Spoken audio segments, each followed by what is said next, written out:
بسم اللہ الرحمن الرحیم۔ السلام علیکم۔ آج میری سہاگ رات تھی اور میں اتنا خوش تھا کہ بتا نہیں سکتا۔ زندگی میں اس سے زیادہ خوبصورت رات شاید ہی کبھی انسان کی زندگی میں دوبارہ آتی ہوگی۔ بے شک انسان دوسری شادی کر لے، لیکن پہلی شادی کے وقت کی بے چینی اور بے تابی انسان ساری عمر نہیں بھولتا۔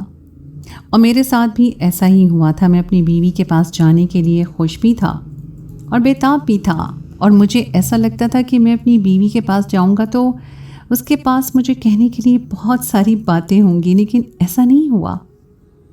میں اپنی بیوی کے پاس گیا تو دیکھا وہ مٹھیاں بھینچے بیٹھی ہوئی تھی، جیسے کہ سخت تکلیف میں ہو۔ جیسے ہی میری نظر اس کے ہاتھوں پر پڑی تو میری جان نکل گئی کہ وہ شدید تکلیف میں ہے۔ مگر ایسی بھی کیا تکلیف کہ اس نے اپنی مٹھیاں زور سے بھینچ کر رکھی ہوئی تھیں۔ میں نے اسے پوچھا، اسے پکارا، اس کا نام لیا، کہا کہ کیا ہوا ہے۔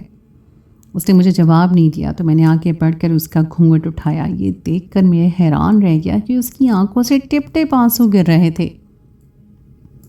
اس کے آنسو جیسے میرے دل پر جا لگے تھے۔ میں نے اس کے ماتھے پر بوسہ دیا اور پوچھا، کیا ہوا ہے میری جان؟ کیا تم خوف سے رو رہی ہو یا اماں ابا کی یاد آ رہی ہے؟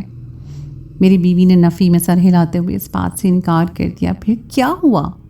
میں نے اگلا سوال کیا تو وہ روتے ہوئے اپنے پیٹ پر ہاتھ رکھ کے مزید چلانے لگی، مجھے پیٹ میں بہت درد ہو رہا ہے، کچھ کریں، مجھے لے کر جائیں، مجھے ہاسپٹل لے کر جائیں ورنہ میں مر جاؤں گی۔ اپنی بیوی کی حالت دیکھ کر مجھ سے تو رہا نہیں گیا۔ میں اسے پہلے اپنے گھر والوں کو بتاتا میرے کمرے کے دروازے پہ دستک ہونے لگی۔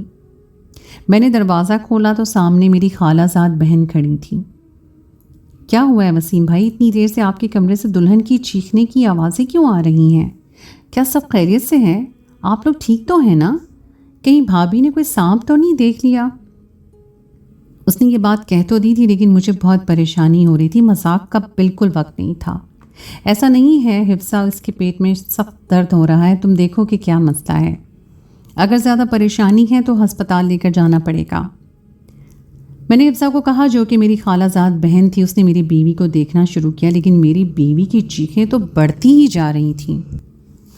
آہستہ آہستہ کر کے گھر کے سب مہمانوں کو بھی پتہ چل چکا تھا کہ میری بیوی کے پیٹ میں درد ہو رہا ہے۔ چنانچہ گاڑی منگوائی گئی اور میری بیوی کو ہسپتال لے جایا گیا۔ یہ بڑی عجیب سی بات لگ رہی تھی۔ جیسے ہی میں اپنی بیوی کو پکڑ کر باہر لے کر آیا تو سب مہمان مجھے عجیب نظروں سے دیکھ رہے تھے۔ سب کا شک مجھ پر ہی جا رہا تھا کہ شاید میں وحشی درندہ بن کر اس پر ٹوٹ پڑا ہوں گا، اسی وجہ سے اس کے پیٹ میں بہت درد ہو رہا ہوگا۔ میں نے ایک حفصہ سے بھی کہا کہ وہ میری بیوی کو مکمل چادر اور حجاب کے ساتھ باہر لے کر جائے، لیکن ایسا کیسے ہو سکتا تھا؟ اس وقت عروسی لباس پہنے ہوئے تھی۔ بھاری بھرکم جوڑے کے ساتھ میں اسے چادر میں لپیٹ تو نہیں سکتا تھا۔ اسی طرح دلہن کے لباس میں نے اسے گاڑی میں بٹھایا اور تبھی میری اماں میرے پاس آئی اور مجھے چٹک کر بولی، تم پاگل تو نہیں ہو گئے ہو؟ شادی کی پہلی رات ہی تم نے اپنی بیوی کو رلا دیا۔ سب لوگ کتنی عجیب نظروں سے دیکھ رہے ہیں۔ ہماری عزت کا تو جنازہ نکل گیا ہے۔ کچھ پتہ بھی ہے تمہیں کہ تم نے کیا کیا ہے؟ اماں کے پھٹکار سن کر میں مزید سہم گیا۔ اور اماں، مجھے نہیں پتا اسے کیا ہوا ہے، قسم لے لے میں نے تو اسے ہاتھ تک نہیں لگایا۔ پتہ نہیں کیوں اچانک اس کے پیٹ میں درد ہونا شروع ہو گیا۔ کہنے لگی مجھے ہسپتال لے کر جاؤ۔ میں نے اماں کو ساری بات بتا دی تو وہ بھی پریشان ہو گئی۔ گھر میں زیادہ مہمان تھے۔ میں نے ان سے کہا کہ آپ میرے ساتھ مت جائیں، میں خود اسے لے کر ہسپتال جاؤں گا۔ میرے ساتھ حفصہ بھی تھی، میری بڑی بہن عائشہ بھی تھی، جو اس وقت میرے ساتھ تھی اور وہ ہر مشکل میں میرے ساتھ ہی ہوا کرتی تھی۔ خیر، ہم لوگ آدھے گھنٹے میں ہی ہسپتال پہنچ گئے تھے اور ہسپتال میں جا کر میری بیوی نے مزید شور مچایا۔ اس کا رونا دھونا دیکھ کر حفصہ کہنے لگی کہ میں جا کر ایمرجنسی میں بات کرتی ہوں، اگر اسے ایمرجنسی میں جگہ مل جاتی ہے تو ہمارے لیے زیادہ بہتر ہوگا، کیونکہ درد ہے کہ بڑھتا ہی جا رہا ہے۔ اگر ایسا ہی درد بڑھتا گیا تو پھر خطرے کی علامت تھی۔ سو بہتر ہے کہ آپ لوگ ایمرجنسی کا انتظار کریں، میں جا کر ان سے بات کرتی ہوں۔ میں اپنی بیوی کو پکڑ کر کھڑا تھا، اسے سنبھال رہا تھا، سہارا دے رہا تھا، مگر وہ بہت زیادہ درد سے چلا رہی تھی۔ پھر میری طرف دیکھ کر اچانک بولی کہ اگر کوئی ایسی خبر ہو جو آپ کے لیے ناگوار گزرے تو کیا آپ مجھے چھوڑ دیں گے؟ کیا مطلب؟ کیسی ناگوار خبر؟ اللہ نہ کرے کہ تمہیں کچھ بھی ہو۔ تو بھی میں ساری زندگی تمہارے ساتھ ہوں، ایسا تو نہیں کہ میں صرف تمہارے اچھے وقتوں کا ساتھی ہوں۔ میری جان، میں تم پر ہمیشہ ہی اسی طرح اپنی محبت نچھاور کرتا رہوں گا۔ تم فکر کیوں کرتی ہو اور ایسی منفی باتوں کو ذہن سے نکال دو۔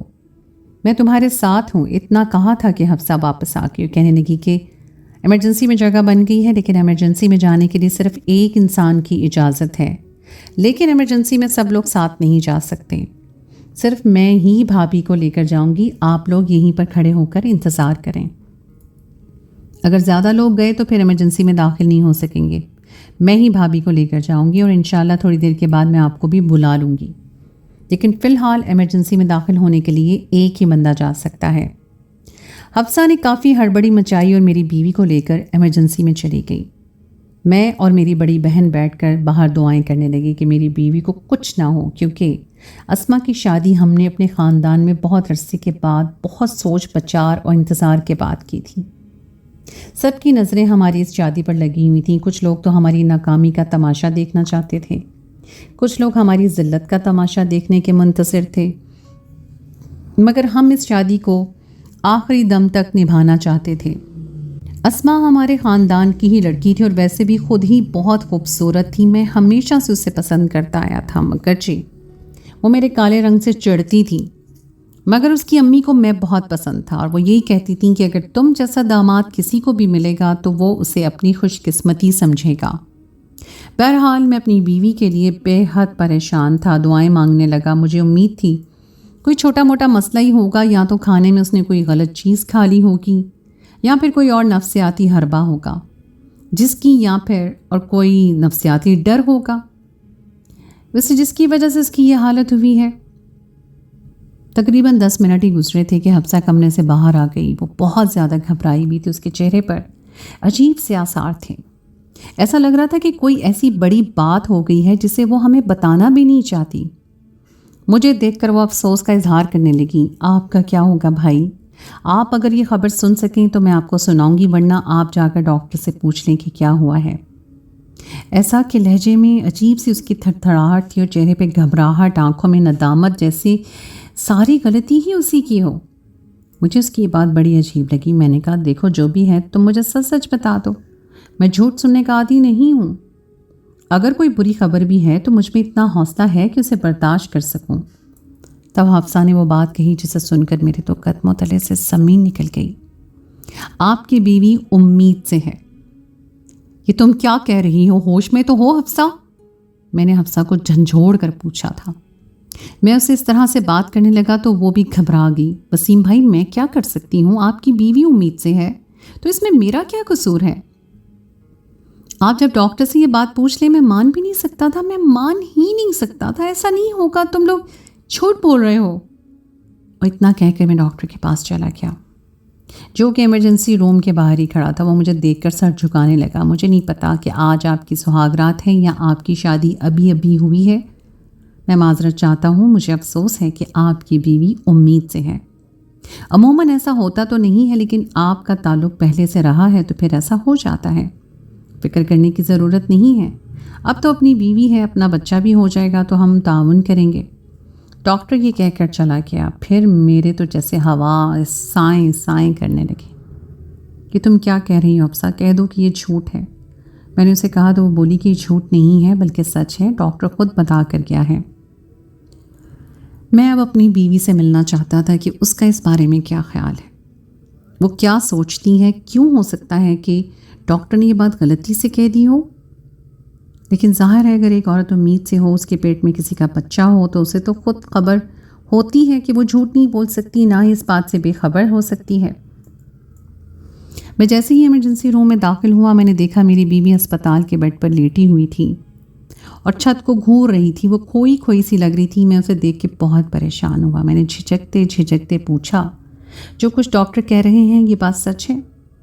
اس کی بات سننے کا مجھ میں حوصلہ نہیں تھا، مگر میں نے پھر بھی اس سے پوچھ لیا، آپ کو کیا لگتا ہے اس بارے میں نے آپ سے جھوٹ بولا ہے؟ ڈاکٹر نے جھوٹ بولا ہے؟ وہ عجیب مجھ سے سوال کرنے لگی۔ اتنے میں حفصہ اور عائشہ اندر کمرے میں آ گئی، مجھ سے پوچھنے لگی کہ کیا معاملہ ہے۔ میں نے ان سے کہا کہ میری بیوی کے بارے میں ڈاکٹر نے اتنی بڑی بات کر دی ہے تو ظاہر اس میں کوئی نہ کوئی حقیقت تو ہوگی ہی۔ اگر میری بیوی کو پیٹ کا درد تھا تو اس کے پیچھے یہ وجہ نہیں تو پھر کوئی اور وجہ ہوگی. ہمیں اس کا پتہ کرنا ہے. مجھے ویسے تو پوری بات پر یقین تھا، مگر ڈاکٹر کی بات کو میں ٹال نہیں سکتا تھا. میری بیوی تو ایسے ہواؤں میں کھوئی ہوئی تھی جیسے اسے کسی بات کا پتہ ہی نہیں ہے. میں اسے بحث بھی نہیں کر سکتا تھا. سب لوگوں کی موجودگی میں اتنی ہی دیر میں مجھے گھر سے بھی بلاوا آنے لگ گیا. لوگ پوچھنے لگے کہ وہ لوگ بہو کی خیریت دریافت کر رہے تھے، مگر میں انہیں کیا بتاتا کہ ڈاکٹر نے کتنی بڑی بات کہہ دی ہے. ایمرجنسی سے باہر آ کر مجھے سخت غصہ آ رہا تھا ڈاکٹر کی اس بات پر بھی اور اس کی نالائکی پر بھی. کسی نے یہ بات ناممکن تھی اور شاید اسی وجہ سے میری بیوی کو اتنا بڑا جھٹکا لگا تھا کہ وہ خاموش ہو کر رہ گئی تھی. بیچاری کچھ بھی نہیں کہہ رہی تھی. میری بڑی بہن کہنے لگی چلو ہم دوسرے ہاسپٹل چلتے ہیں. تبھی حفصہ فوراً آگے بڑھی. ارے باجی دوسرے ہسپتال جانے کی ضرورت ہی کیا ہے، چلیں ہم باہر سے جا کے اس کا الٹرا ساؤنڈ کروا لیتے ہیں. الٹرا ساؤنڈ سے صاف بات ظاہر ہو جائے گی. اگر اس کے پیٹ میں کسی اور کا بچہ ہے تو پھر آپ لوگ اسے زبردستی اپنے ساتھ رہنے پہ مجبور مت کریں اور یہ شادی ختم کر دیں. میری بڑی بہن نے اسے خوب ڈانٹا اور کہا کہ اب یہ شادی کسی صورت بھی ٹوٹ نہیں سکتی. پورے خاندان کی نظریں ہی ہم پر ہیں. جو بھی ہوا ہم اس لڑکی کو اپنے گھر میں بسائیں گے. آپا کی یہ بات سن کر میرے دل پر تو جیسے آری سی چل گئی تھی. اتنی بد کردار اور اتنی بدنیت لڑکی کو میں اپنے گھر اپنی بیوی بنا کر، اپنی عزت بنا کر کیسے رکھ سکتا تھا؟ میں اس پر شک نہیں کر رہا تھا، لیکن اگر یہ بات سچ نکل آئی تو پھر میں اس کے ساتھ کیسے گزارا کروں گا؟ یہ سوچنا بھی میرے لیے ممکن نہیں تھا. میری بڑی بہن نے مجھ سے کہا کہ میں دوسرے ہاسپٹل جانا چاہتی ہوں تاکہ تمہاری بیوی کا مکمل علاج ہو، چیک اپ بھی ہو اور پھر ہمیں یہ پتہ چلے کہ آخر یہ بات سچ ہے بھی یا نہیں. لیکن اس سے پہلے تم جا کر اپنی بیوی سے یہ بات پوچھو، اس سے کسی طرح نکلوانے کی کوشش کرو کہ مسئلہ کیا ہے. اگر اسے بھی یقین ہے کہ وہ امید سے ہے تو پھر اس میں کوئی شک نہیں، ڈاکٹر نے جو کہا ہے وہ صحیح کہا ہوگا. حفصہ اس معاملے میں خاموش ہو گئی تھی. ایسا لگتا تھا جیسے وہ اپنی مرضی چلانا چاہتی تھی، لیکن اب اس کی ہم لوگ سن نہیں رہے تو بے بسی ہو گئی. کہنے لگی اچھا چلیں، جیسے آپ لوگوں کی مرضی، یہ آپ کے گھر کا معاملہ ہے، میں کچھ نہیں کہہ سکتی.